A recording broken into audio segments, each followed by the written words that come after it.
7వ వచనంలో చివరి మాట, 8వ వచనం, కీర్తనలు 109, 7వ వచనంలో చివరి మాట, 8వ వచనం. రాజైన దావీదు దీనిని రాస్తూ,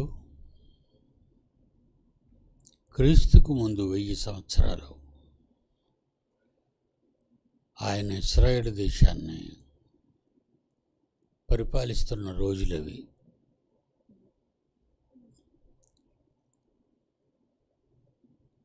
క్రీస్తుకి అనగా నేటికి 2026 సంవత్సరాల క్రితం. కేవలం సౌండ్ నాయన.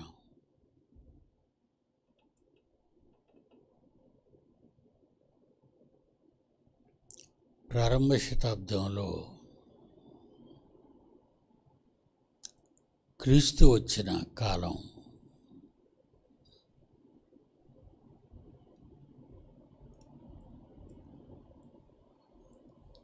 క్రీస్తు పుట్టిన కాలం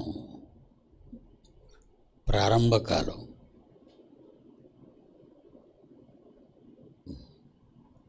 ఈ ప్రారంభకాలంలో ఏమి జరగబోతుందో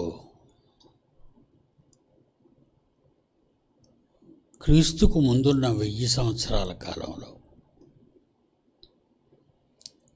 దేవుని కుమారుడైన రాజైన దావీదు ఈ గ్రంథాన్ని, ప్రకటన గ్రంథం రాస్తూ, కీర్తనల గ్రంథం రాస్తూ ఆయన ఏమని చెప్తున్నాడో ఒకసారి చూద్దాం. 6వ వచనం చివరి మాట, 7వ వచనం చివరి మాట, 8వ వచనం. వాని ప్రార్థన పాపమగునుగాక, వారి ప్రార్థన పాపమవునుగాక,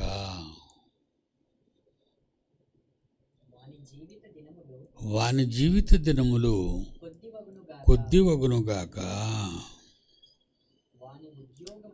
వాని ఉద్యోగమును వేరొకడు తీసుకొనుగాక, ప్రార్థన పాపమవునుగాక, వాని జీవిత దినములు కొద్దివగునుగాక, వాని ఉద్యోగమును వేరొకడు తీసుకొనుగాక.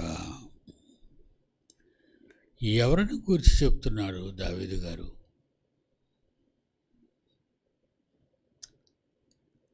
ఈ విషయం చూస్తుంటే భవిష్యత్తు చెప్తున్నట్టుగా ఉంది. దావీదు గారు ఇది రాస్తూ, పరిశుద్ధాత్మ దేవుని వలన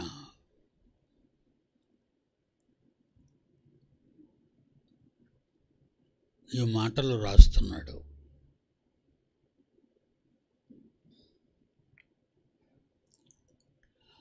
అలా వ్రాయబడినటువంటి ఈ మాటల్లో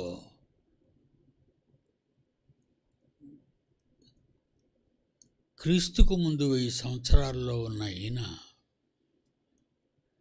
ఏదో చెప్పబోతున్నాడు, ఎవరి కొరకో చెబుతున్నాడు. అంటే దేవునికి ఒక్కొక్కరి ప్రతివాని భవిష్యత్తు తెలిసి ఉంటుంది. ఒక్కొక్కరి భవిష్యత్తు.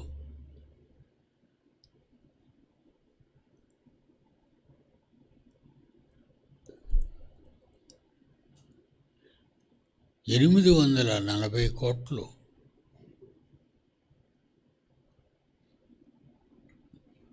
ప్రపంచ జనాభా.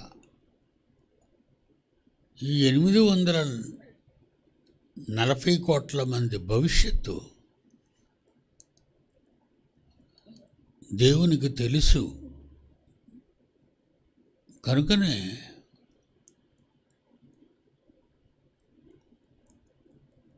క్రీస్తు పూర్వం 1000 సంవత్సరాల కాలంలో రాజైన దావీదు దేవుడు చెప్పగా రాస్తున్నాడు. ఏమని?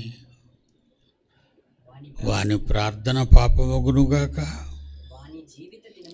వాని జీవిత దినములు కొద్దివగునుగాక, వాని ఉద్యోగమును వేరొకడు తీసుకొనుగాక.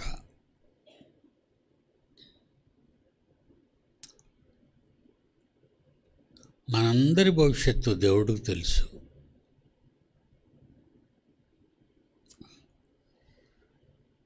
మనందరి గతం దేవుడికి తెలుసు. మనం బ్రతుకున్న రోజుల్లో చేస్తున్న దినచర్య కార్యక్రమాలన్నీ కూడా దేవుడికి తెలుసు.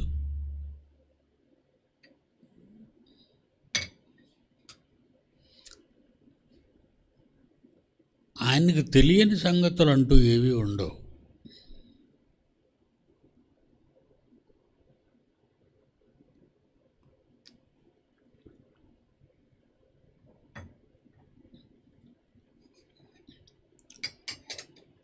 ఆయనకు గతం తెలుసు, వర్తమానం తెలుసు, ప్రతి వాని భవిష్యత్తు దేవునికి తెలుసు.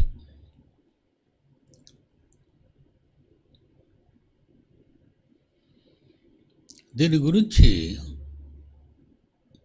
ఎవరి గురించి దేవుడు చెప్తున్నాడు? నిన్న రాత్రి చెప్పాను. మమ్మను చూసి లేఖనములయందు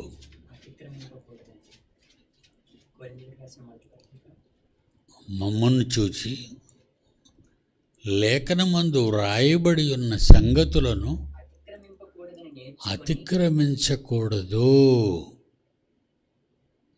అంటే లేఖనాలలో అది గతం కానీ, వర్తమానం కానీ, భవిష్యత్తు కానీ దేవుడు రాస్తున్నప్పుడు అవి జరిగిపోయినవా, జరుగుచున్నవా,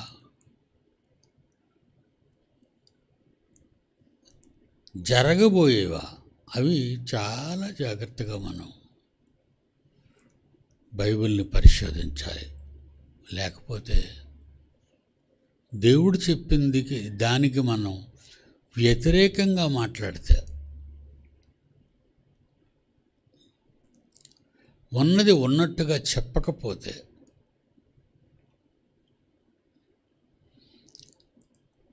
దేవుడిచ్చే నిత్యాగ్ని దండనను తట్టుకోలేము మనం. ఏం కాకుండా ఈరోజు ఎంతోమంది ప్రతి వాళ్ళు బైబిల్ పట్టుకుంటారు.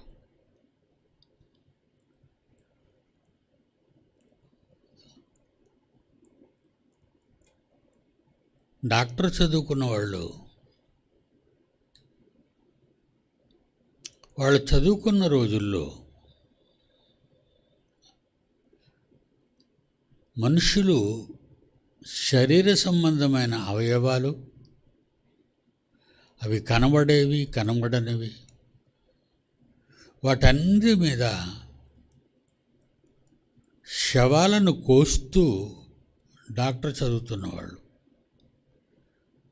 వాటిని నేర్చుకుంటారు, నేర్పిస్తారు వాళ్ళకి.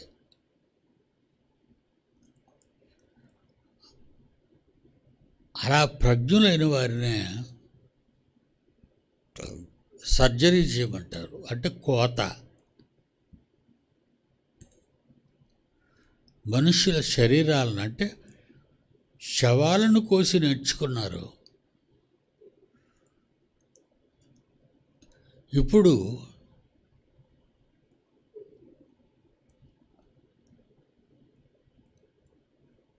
బ్రతుకున్న వారిని కోస్తారు.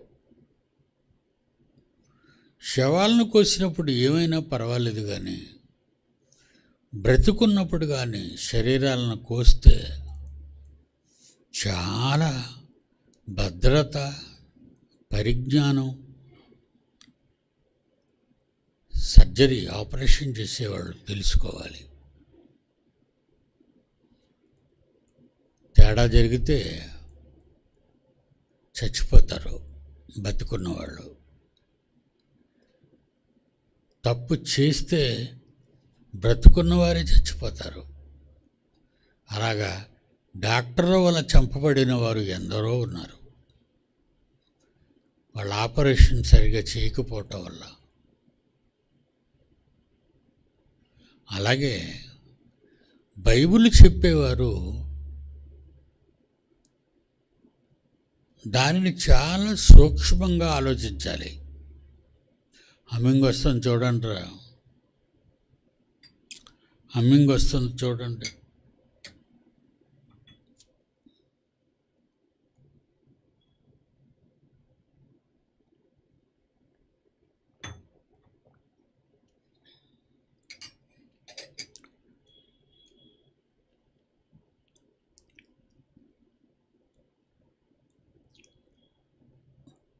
లేఖనాలు, ప్రవక్తలు, వర్తమాన భూత భవిష్యత్తు కాలాలుతో బైబిల్ ఆదికాండం నుంచి ప్రకటన గ్రంథం వరకు రాయబడింది.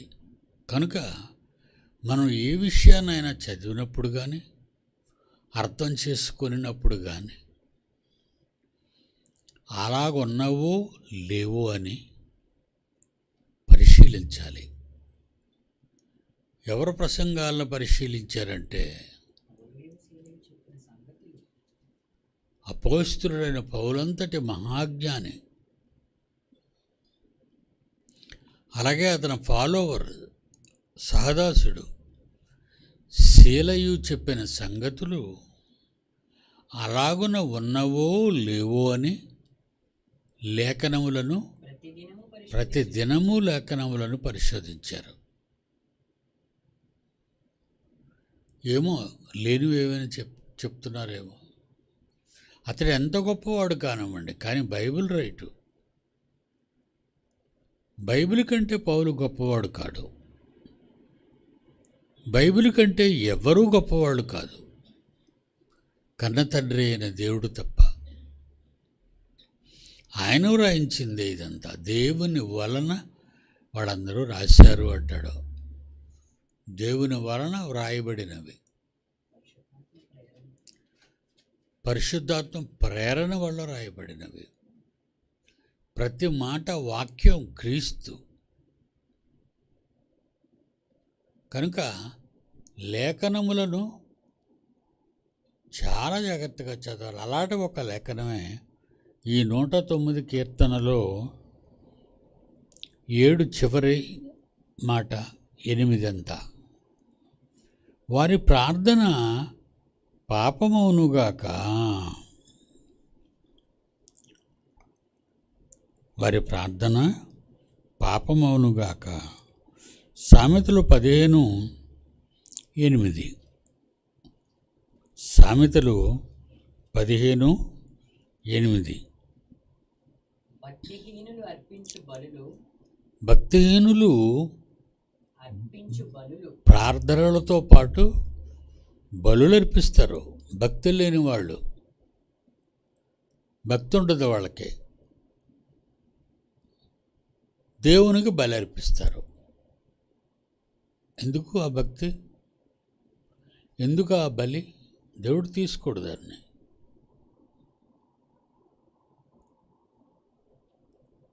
కయీను భక్తిహీనపు బలి, వాడి అర్పణ పాపమవునుగాక, వాని ప్రార్థన పాపమవునుగాక.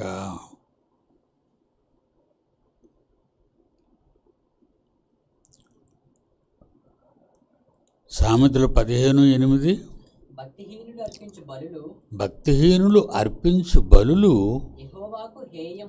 యెహోవాకు అంటరానివి. యథార్థముగా ప్రార్థన చేసేవారి ప్రార్థన ఆయనకు ఆనందకరము. యథార్థవంతుల ప్రార్థన దేవునికి ఆనందకరము. దేవుని దృష్టిలో ప్రతి మనిషి యథార్థవంతుడు కావాలి.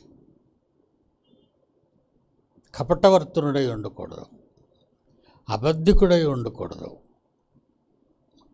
మోసపూరితమైన వాడుగా ఉండకూడదు, మాటలు మార్చకూడదు. యథార్థవంతుల ప్రార్థన ఆయనకు ఆనందకరము.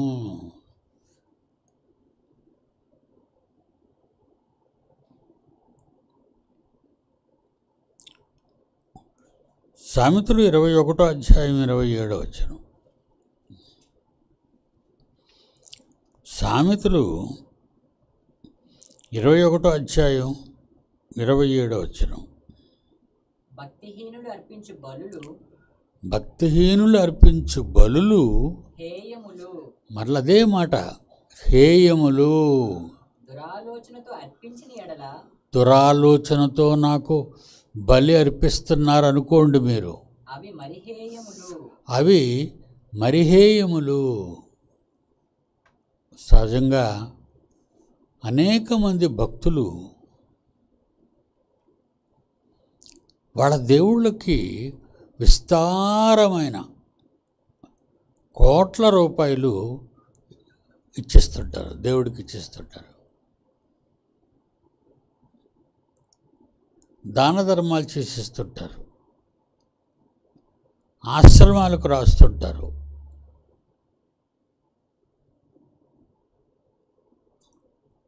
కనుక వాళ్ళ వ్యాపారాల్లో జనాన్ని మోసగిస్తూ కూలివారి కోళ్లను బిగబట్టి వాళ్ళ కష్టానికి తగిన ఫలము ఇవ్వక, వాళ్ళ కష్టానికి తగిన ఫలం ఎవరు, అలాగ వాళ్ళు కోట్లు దాచుకుంటారు, కోట్లు. అవి పలానా భక్తుడు, అపరిచితమైన భక్తుడు వచ్చి దేవునికి 100 కోట్లు ఇచ్చాడు అని వార్తలు వస్తుంటాయి. వాళ్ళ గురించి ఈ 28:9 ఏముంది వాళ్ళ గురించి, 21:7 ఏముంది, 21:27 భక్తిహీనులు అర్పించు బలులు ఆయనకి ఇష్టం లేదు. నువ్వు ఎన్ని కోట్లు ఇచ్చినా అవసరం లేదు. అంటే నువ్వు గాలికి వేస్తావు, అంటే గాలికి సంపాదించిన డబ్బు, అక్రమంగా సంపాదించిన డబ్బు నీ నుండి అక్రమంగా బయటకు పోతుంది. ఏదో జనాల మెప్పు కోసం నేను అవి ఇచ్చేసాను, ఇవి ఇచ్చేసాను.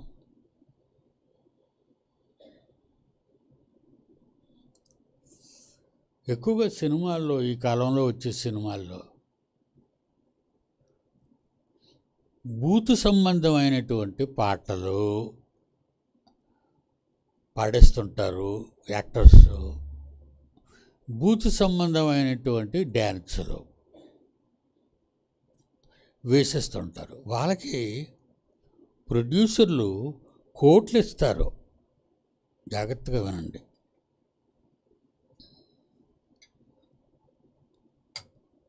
వాళ్ళకి ప్రొడ్యూసర్లు కోట్లు, వాళ్ళు అడుగుతారు మాకు ఇన్ని కోట్లు కావాలని. ఆ హీరోకు 100 కోట్లు ఇవ్వాలి, ఈ హీరోయిన్కి 50 కోట్లు ఇవ్వాలి. ఇలాగ నటించే వాళ్ళందరికీ కోట్లు వసూలు చేస్తారు. ఇదంతా ఎక్కడి నుంచి, ప్రొడ్యూసర్కి ఎక్కడి నుంచి వస్తాయి?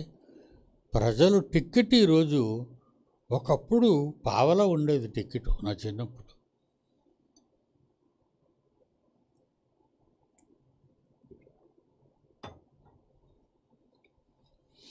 ఒకప్పుడు ఈ టిక్కెట్ పావలా. విడుదలైన మొదటి రోజే 2,000, 3,000, 5,000 పెట్టి కూడా ఒక టికెట్, 1 గంటన్నర సినిమా చూడడానికి, అందులో బూతు డ్యాన్సులు చూడడానికి, అందులో బూతు పాటలు వినడానికి, కేరింతలు కొడుతూ, గొడవలు చేస్తూ, కాగితాలు జల్లుతూ, పూలదండలు వేస్తూ,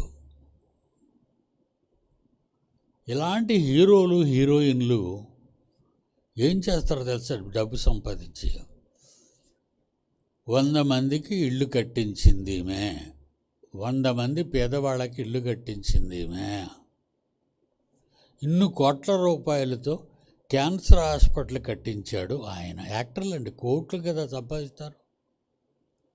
సినిమా రంగంలో కోట్లు సంపాదిస్తారు. ఈ కోట్ల రూపాయల్లో ఏదో ఒక 10 కోట్లు, ఒక 5 కోట్లు, 2 కోట్లు, ఇవి పేదలకు ఇలా చేశారు, అలా చేశారు, ఇలా చేశారు. రోగులకు ఇన్ని గుండెలు ఆపరేషన్ చేయించాడు. అదే డబ్బు పాపిష్టిదనం. అమాయకులైన ప్రజల హృదయాలను దోపిడీ చేస్తూ, వాళ్ళకి చెడు నేర్పిస్తూ తీసిన సినిమాలు వల్ల వచ్చే లాభాలు భక్తుల్లా ప్రజలకి, దేవుడికి ఇచ్చేస్తుంటారు. వాటిని దేవుడేమన్నాడు? భక్తిహీనులు, భక్తి లేని వారు అర్పించు పనులు నాకు అసహ్యం, నాకు అసహ్యం. దురాలోచనతో అర్పించిన ఎడల అంటే నిన్ను ప్రజలు గొప్పోళ్ళు అనుకోవాలని, నువ్వు గొప్ప దానకరుణుడు అని. ఈ సినిమాలు చూసేవాళ్ళు ఆ హీరోల్ని, ఆ హీరోయిన్ని ప్రేమించాలని, వాళ్ళను కోరుకోవాలని దురాలోచనలతో, దేవుడేమంటున్నాడు? దురాలోచనలతో అర్పించిన ఎడల అవి మరీ హేయములు దేవుడికి. అంటే వేస్ట్. నాకు అప్పుడప్పుడు అవి చూసినప్పుడు జాలి పడతాను. ఎదిగారు కానీ వాళ్ళ మెదడులు ఎదగలేదు, వాళ్ళ భక్తి పెరగలేదు, వాళ్ళది నిష్కళంకమైన భక్తి కాదు.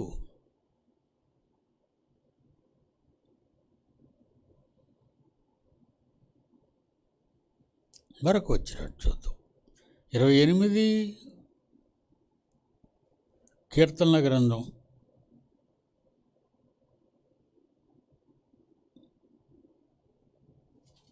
9వ వచనం. 28:9. నీ జనులను నువ్వు రక్షించాలి, నీ స్వాస్థ్యాన్ని, నీ సంపాదనను, మీ ఆరోగ్యాన్ని, మీ ఆలోచనలను మంచిగా నీతివంతులుగా ఉంటే వాళ్ళని ఆశీర్వదించు. అలాంటి వాళ్ళకి దేవుడా నువ్వే కాపరివి, నువ్వే కాపుదల, నీ చేతుల క్రిందే వాళ్ళు బ్రతకాలి. అంటే మనలాంటి వాళ్ళు. వారికి కాపరివై నిత్యము వాళ్ళని కాపాడుతూ ఉండు తండ్రి. ఇది నీతిమంతుల పట్టిక. ఈరోజు దేవుడు మనకి కాపరి గనుక నిజమైన దేవుణ్ణి తెలుసుకున్నాం, నిజమైన భక్తిలో జీవిస్తున్నాం, నిజమైన వాక్యాన్ని ఆలోచించగలుగుతున్నాం, నిజమైన కార్యక్రమాలు చేయగలుగుతున్నాం. దేవుని పిల్లలారా, ఇంతటి మహాజ్ఞానం బైబిల్లో వ్రాయబడిన ప్రపంచానికి బైబిలు అర్థం కాలేదు. క్రైస్తవ దేశాలకి అర్థం కాలేదు, మిగిలిన దేశాలకి దేవుని మాటలు అర్థం కాలేదు. అదేదో ఒక మత గ్రంథం. మతమా ఇది? మతం కాదండి. నీ బ్రతుకులో మారాలనే, నీ జీవితాన్ని మార్చి నిన్ను నిత్య జీవానికి తీసుకువెళ్ళే మార్గం అండి బైబిలు, మతం కాదు.